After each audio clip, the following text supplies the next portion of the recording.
It's me Aman Shrestha. Welcome to my channel and my new video. Hope you all are fine. अहिले चाहिँ हामी गोसेथान डाँडामा आएको छौं अनि हामी आज केही ट्रायल्सहरु गर्ने छौं यहाँ र मेरो साथमा छ बेन्ज साइकल र हाम्रो क्यामेराम्यान आजको क्यामेराम्यान चाहिँ सबिन श्रेष्ठ छ यानी कि मेरो दाइ उहाँको पनि YouTube च्यानल हजुरहरुले भिजिट गर्न सक्नुहुन्छ लिंक डिस्क्रिप्सनमा राख्दिएको छु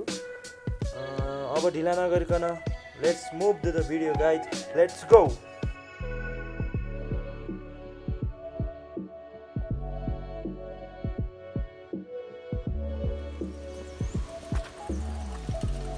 बाटो एकदम कडा बाटो खतरा छ ओहो बोका बाख्रा सबै मान्छेहरु टन्नै आउनु भएको छ एकदम खतरा घाम लागिरहेछ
गाइस हामीले चाहिँ गोसेथान ट्रेल सकाइसकेको छौं अब घरतिर जाँदै छौं ल bye bye guys see you soon in my next video सँगै सँगै लेखेको हाम्रो छ नबुझले नबुझेपछि तेरो भन्दै भए सबै बरुबाद याद आउँछ तिम्रो याद अब त यस्तै छ मेरो हाल माया भन्दै आउँदछ तिम्रो याद